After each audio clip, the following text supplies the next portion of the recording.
नमस्कार, हमारे चैनल में आपका स्वागत है। मैं हूं रामचंद्र मौर्य।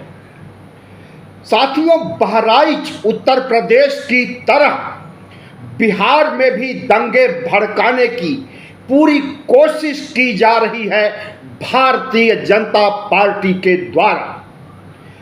प्रधानमंत्री नरेंद्र मोदी के मंत्रिमंडल के सहयोगी केंद्रीय मंत्री गिरिराज सिंह हिंदू स्वाभिमान यात्रा निकाल रहे हैं बिहार में भागलपुर से किशनगंज तक। भागलपुर से किशनगंज के बीच में जितने भी जिले हैं सब तनावग्रस्त हो गए हैं। हिंदू मुस्लिम ध्रुवीकरण करने के लिए 80-20 का खेला खेलने के लिए प्रधानमंत्री नरेंद्र मोदी के इशारे पर गिरिराज सिंह अपनी पदयात्रा में अगर आग उगल रहे हैं मुसलमानों के खिलाफ और नीतीश कुमार कोई कार्रवाई नहीं कर रहे हैं, तो क्या समझा जाए कि सांप्रदायिक दंगा भड़काने में नीतीश का भी योगदान होगा।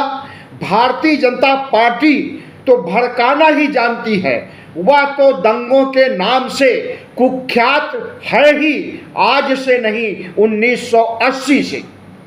तो क्या उसी भारतीय जनता पार्टी का साथ जो नीतीश कुमार दे रहे हैं और बिहार में पदयात्रा के दौरान आग उगलने का काम गिरिराज सिंह कर रहे हैं और नीतीश कुमार कोई कार्रवाई नहीं कर रहे हैं, तो इसका सीधा सा मतलब है कि भारतीय जनता पार्टी के सांप्रदायिक सोच, सांप्रदायिक ध्रुवीकरण के साथ नीतीश कुमार खड़े हैं।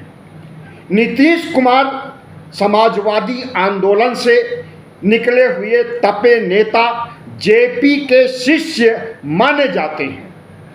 धर्मनिरपेक्षता इनका मूल फंडा है, समाजवाद इनका नारा है।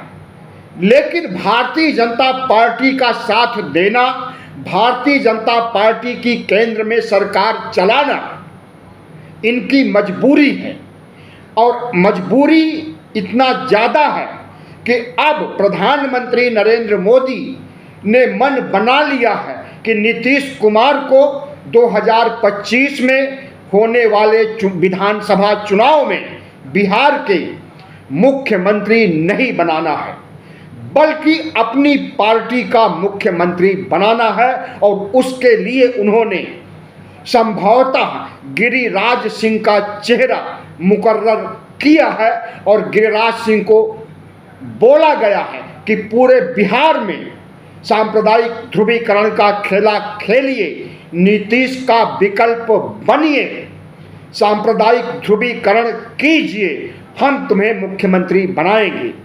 भारतीय जनता पार्टी के पास नीतीश और तेजस्वी यादव के समान कोई कद्दावर नेता नहीं है जिसे मुख्यमंत्री के रूप में प्रोजेक्ट किया जाए आने वाले चुनाव में।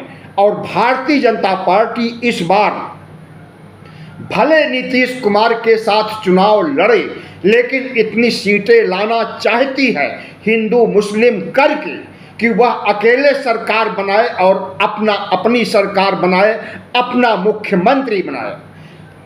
आज तक बिहार में भारतीय जनता पार्टी का कोई अपना मुख्यमंत्री नहीं रहा है।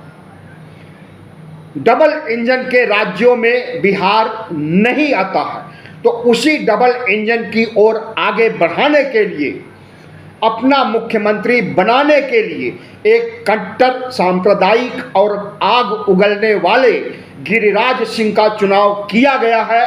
जिस तरह से उत्तर प्रदेश में योगी आदित्यनाथ, जिन्हें कि हिंदुत्व का ब्रांड कहा जाता है, हिंदुत्व का बड़ा नेता कहा जाता है, वही योगी का कद के बराबर गिरिराज सिंह का कद बढ़ाने के लिए कोशिशें हो रही हैं और इस कोशिश में अगर नीतीश कुमार साथ दे रहे हैं भारतीय जनता पार्टी का तो अपने ही पैरों पर कुल्हाड़ी मार रहे हैं। नीतीश कुमार बड़े और पके हुए मजे हुए नेता हैं। वे अच्छी तरह से समझ रहे होंगे कि गिरिराज सिंह को क्यों बढ़ाया जा रहा है और इन्हें आग उगलने के लिए क्यों कहा गया है और पूरे बिहार को बहराइच बनाने, पूरे बिहार को मणिपुर बनाने के लिए क्यों भेजा गया है, इसे भी नीतीश कुमार समझ रहे हों। लेकिन नीतीश कुमार की कुछ अपनी मजबूरियां हैं। नीतीश कुमार को जो फंड लेना है नरेंद्र मोदी से, नीतीश कुमार को जो बातें मनवानी है नरेंद्र मोदी से, अभी वह पूरी तरह से सक्सेस नहीं हुई है, इसलिए झुके हुए हैं नीतीश कुमार। और आज तो सुनने में आया था कि नीतीश कुमार ने इस्तीफा दे दिया है। अफवाह बहुत तेज फैली थी, लेकिन बाद में सुनने को मिला कि यह सिर्फ एक अफवाह थी, सच्चाई नहीं थी।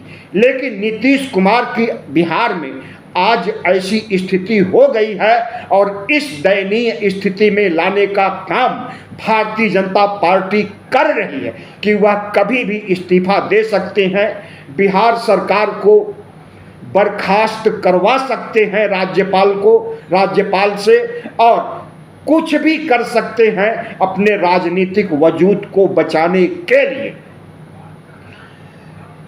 प्रधानमंत्री नरेंद्र मोदी पूरे देश को मणिपुर बनाना चाहते हैं। योगी के जरिए, भारतीय जनता पार्टी के कट्टर नेताओं के जरिए उन्होंने उत्तर प्रदेश में आग लगाई, बहराइच महाराजगंज को जलाया और तमाम उत्तर प्रदेश के जिलों में तनाव बढ़ गया है।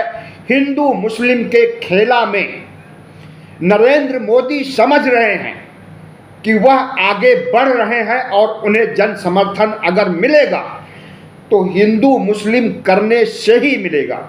और हिंदू मुस्लिम खेला या हिंदू मुस्लिम ब्रह्मास्त्र को इतना बड़ा क्यों कर रहे हैं, इतने बड़े फलक पर क्यों ला रहे हैं, इसकी भी वजह है। इसकी सबसे बड़ी वजह है राहुल गांधी का ओबीसी कार्ड, ओबीसी गणना, ओबीसी हक अधिकार का जो सवाल उन्होंने लोकसभा चुनाव के पहले से उठाया है, उस लकीर को दिनों दिन बड़ा करते जा रहे हैं और राहुल गांधी के ओबीसी लकीर को ध्वस्त करने के लिए नरेंद्र मोदी ने हिंदू मुस्लिम दंगा भड़काने, हिंदू मुस्लिम ध्रुवीकरण करने, 80-20 का खेला करने, विधानसभा चुनाव के लिए, लोकसभा चुनाव के लिए, मध्यावधि चुनाव के लिए तैयारी की जा रही है हिंदू मुस्लिम ध्रुवीकरण करके। इसी की वानगी उत्तर प्रदेश में देखी गई, इसी की वानगी बिहार में देखी जा रही है। बाकी राज्यों में भी यही हिंदू मुस्लिम तनाव, हिंदू मुस्लिम के खिलाफ दरार पैदा करना, मुसलमानों को काट डालने, मार डालने, देश से बाहर कर देने, घुसपैठिया कहने, अधिक बच्चा पैदा करने वाला कहने का काम कोई करता है तो वह प्रधानमंत्री नरेंद्र मोदी स्वयं करते हैं। आपने देखा होगा 2024 के लोकसभा चुनाव में कि हिंदू मुस्लिम करने की कितनी घटिया और घिनौनी कोशिश किया नरेंद्र मोदी ने, लेकिन सफलता नहीं मिली। हिंदुस्तान दैनिक अखबार के एक सहायक संपादक थे, अब नहीं हैं, कृष्ण किशोर पांडे, उन्होंने एक कहानी सुनाई थी। उनके पास मैं अक्सर जाता था तो बैठता था, उनके पन्ने के लिए, संपादकीय पन्ने के लिए लेख लिखता था। तो उन्होंने एक बार कहा था कि आरएसएस और भारतीय जनता पार्टी बिल्कुल कुत्ते के समान है। कुत्ता जब हड्डी खाने लगता है, सूखी हुई हड्डी खाने लगता है, और हड्डी से तो नहीं, लेकिन कुत्ते के दांत से जब खून निकलता है तो कुत्ता समझता है यह खून तो हड्डी से निकल रहा है, इसलिए हड्डी के अंदर मांस होगा और उसके लिए वह हड्डी को और तेजी से कुतरने लगता था। प्रधानमंत्री नरेंद्र मोदी की भी यही हालत है। इन्होंने देखा कि हिंदू मुस्लिम दंगे या हिंदू मुस्लिम ध्रुवीकरण या 80-20 खेला का कोई असर, यहाँ तक कि राम मंदिर निर्माण, राम मंदिर की प्राण प्रतिष्ठा करने का भी कोई फायदा, हिंदुत्व का कोई मुद्दा काम नहीं आया, खास करके उत्तर प्रदेश में, और उनकी सरकार लंगड़ी लूली सरकार बन गई। लेकिन ये हिंदुत्व के मुद्दे और खासकर मुस्लिम समाज के खिलाफ जहर उगलने और उगलवाने के लिए इस तरह का कुचक्र रच रहे हैं। हमें लगता है कि कुत्ते जैसी हालत इनकी होगी, खून निकलेगा इनके दांत से और ये समझेंगे कि हड्डी से खून निकल रहा है और हड्डी को छोड़ेंगे नहीं। तो आज भारत देश के लिए सबसे बड़ा खतरा अगर कोई है तो वह है आरएसएस और भारतीय जनता पार्टी। अगर इसे नामों में चिन्हित किया जाए तो कहा जा सकता है सबसे बड़ा खतरा मोहन भागवत और नरेंद्र मोदी हैं, जो कि इस देश को आग में झुलसने के लिए झोंक रहे हैं, सांप्रदायिकता की आग में झुलसाने की पूरी कोशिश कर रहे हैं। और इस चीज को ओबीसी एससी एसटी समाज अच्छी तरह से समझ चुका है, और जितना ये हिंदू मुस्लिम करेंगे उतना ही इनका जनाधार घटने वाला है, बढ़ने वाला नहीं है। भारतीय जनता पार्टी का कोर वोटर उसके साथ हमेशा रहेगा। ब्राह्मण क्षत्रिय वैश्य 100% नहीं तो 90% हमेशा इनके साथ बने रहेंगे, लेकिन उस 15% वोट से इनका भला नहीं होने वाला है। इसलिए यह हिंदू मुस्लिम करके, हिंदू मुस्लिम ध्रुवीकरण 80-20 का खेला करके मुसलमानों और हिंदुओं के बीच दरार डाल करके ओबीसी एससी एसटी का वोट झटकना चाहते हैं। लेकिन अब ओबीसी एससी एसटी अच्छी तरह से समझ गया है भारतीय जनता पार्टी, नरेंद्र मोदी, आरएसएस के चाल चरित्र चेहरे को। और लोकसभा चुनाव की तरह जिस तरह से उत्तर प्रदेश में नरेंद्र मोदी को घुटने पर ला दिया, उसी तरह से अन्य राज्यों में भी और उत्तर प्रदेश में भी हिंदू मुस्लिम ध्रुवीकरण, दंगा फसाद, आगजनी, लूटपाट करवाने का फायदा इन्हें नहीं मिलेगा। प्रधानमंत्री नरेंद्र मोदी, योगी आदित्यनाथ, नीतीश कुमार संविधान की शपथ लेकर के अपने अपने प्रधानमंत्री मुख्यमंत्री के पदों पर आसीन हैं, और उसी संविधान की धज्जियां उड़ाने में कोई कोर कसर नहीं छोड़ते हैं। तो प्रधानमंत्री नरेंद्र मोदी को समझ लेना चाहिए कि जिस तरह से गिरिराज सिंह को आगे बढ़ा करके 80-20 का खेला खेलना चाहते हैं, इसमें इन्हें मनोवांछित कामयाबी नहीं मिलेगी। और बिहार में गिरिराज सिंह कभी भी मुख्यमंत्री नहीं बन सकता है, क्योंकि गिरिराज सिंह ऊंची जाति से आता है। और बिहार में हम समझते हैं कि 1988 और 90 के बाद से कोई भी सवर्ण जाति का मुख्यमंत्री नहीं बना है और आगे भी नहीं बनेगा। कमोबेश यही स्थिति उत्तर प्रदेश की थी। लेकिन उत्तर प्रदेश के उप मुख्यमंत्री केशव प्रसाद को धोखा दे करके जिस तरह से योगी आदित्यनाथ को लाया गया, हम समझते हैं कि वह धोखा भी अब उत्तर प्रदेश की जनता समझने लगी है, और उस धोखे से ओबीसी के वोट में भी फर्क पड़ने वाला है। अब अगर ओबीसी का मुख्यमंत्री नहीं बनेगा तो उत्तर प्रदेश में भी इनका मुख्यमंत्री योगी आदित्यनाथ फिर से तीसरी बार 2027 में सत्ता में नहीं आ पाएगा।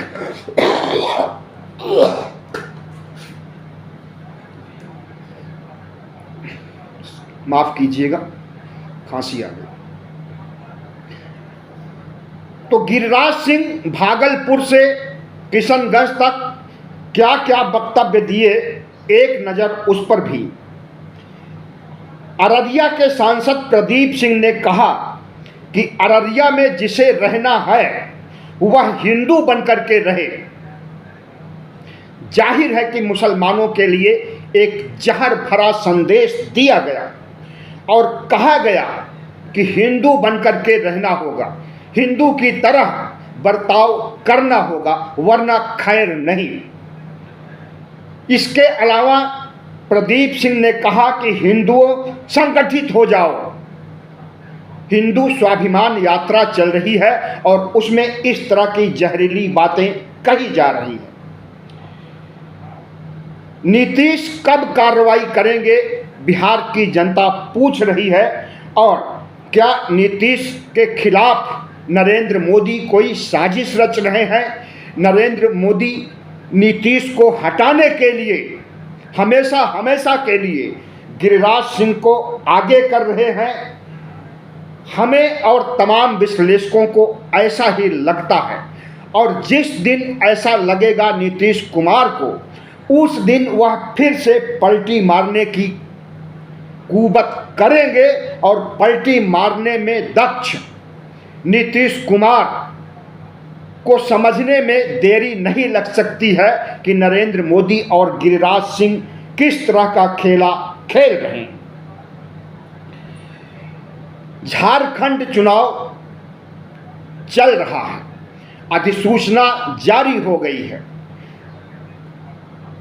नवंबर में चुनाव होना है। उस चुनाव को प्रभावित करने के लिए यह यात्रा आयोजित की गई है, ऐसा मानना है तमाम विश्लेषकों का, पत्रकारों का।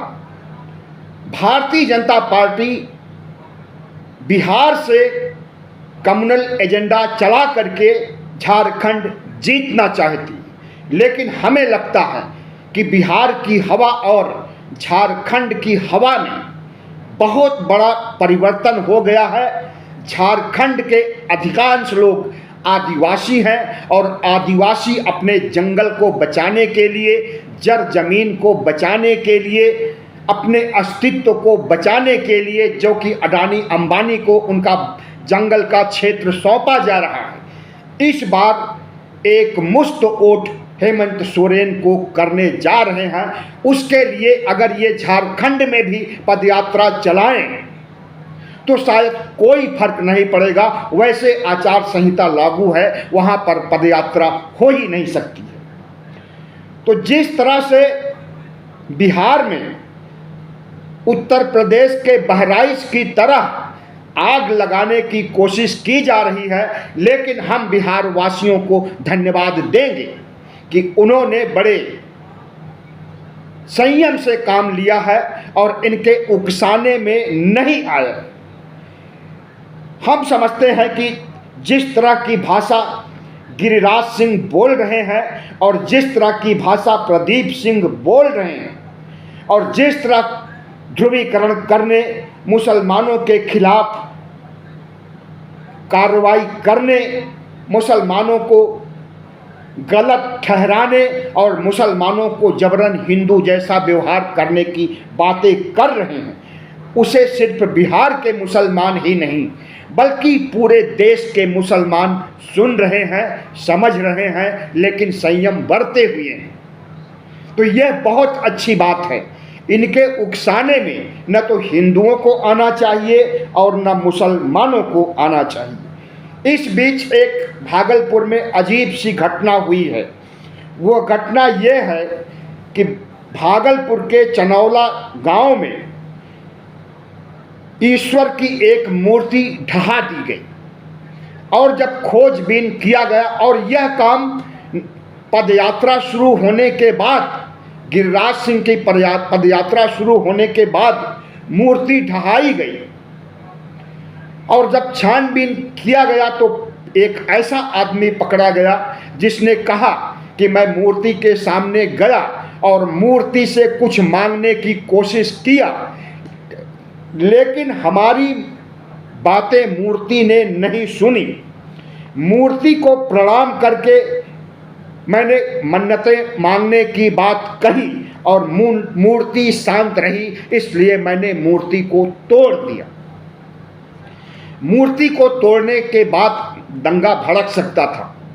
यह आरोप लगाया जाता कि किसी मुसलमान ने मूर्ति को तोड़ा है और दंगा भड़क सकता है, लेकिन हम बिहार वासियों के संयम की दाद देते हैं और उन्हें सलाह देते हैं कि भारतीय जनता पार्टी के नेताओं के उकसावे में, भारतीय जनता पार्टी के जहर भरे भाषण में कतई न आए, उनके उकसाने पर कतई न जाए।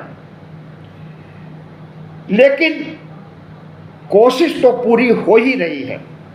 भारतीय जनता पार्टी ने जो बहराइच में किया था, जो मणिपुर में किया था, वही काम अगर बिहार में कर रहे हैं और सफलता नहीं मिल रही है, तो इसका सीधा सा अर्थ है कि बिहार की जनता समझदार हो गई है।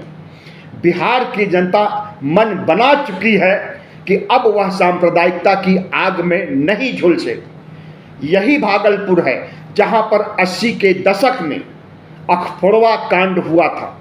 राष्ट्रीय नहीं बल्कि अंतर्राष्ट्रीय स्तर का दंगा हुआ था ऊंची जातियों और नीची जातियों के बीच। हमें लगता है कि उसी दंगे की पुनरावृत्ति करने के लिए भारतीय जनता पार्टी ने कुचक्र रचा और गिरिराज सिंह ने हिंदू स्वाभिमान यात्रा निकाल करके उसी तरह की का दंगा कराने की कोशिश किए, लेकिन अपनी कोशिश में वह नाकाम हो गए। तो भारतीय जनता पार्टी कितना भी अब ताकत लगा ले, हमें लगता है पूरे देश को मणिपुर नहीं बना सकता है, पूरे देश को बहराइच नहीं बना सकता है, लेकिन भारतीय जनता पार्टी अपने इस ब्रह्मास्त्र से बाज आने वाली नहीं है। और जब तक वह बाज नहीं आए, जब तक वह कम्युनल एजेंडे को नहीं छोड़े, इस देश के लोगों से मैं कहना चाहता हूं, खास करके ओबीसी एससी एसटी के लोगों से कहना चाहता हूं कि नरेंद्र मोदी और भारतीय जनता पार्टी गिरिराज सिंह और योगी आदित्यनाथ जैसे नेताओं के बहकावे में, उकसावे में कतई न आए और इस देश के संविधान की रक्षा के लिए, इस देश को हिंदू राष्ट्र बनाने से बचाने के लिए, इस देश में मनुस्मृति का राज स्थापित करने से बचाने के लिए पूरी कोशिश की जाए और इनका हर एजेंडा ध्वस्त कर दिया जाए। बहुत बहुत धन्यवाद। हमारे चैनल को सब्सक्राइब कीजिएगा, लाइक कीजिएगा और शेयर कीजिएगा।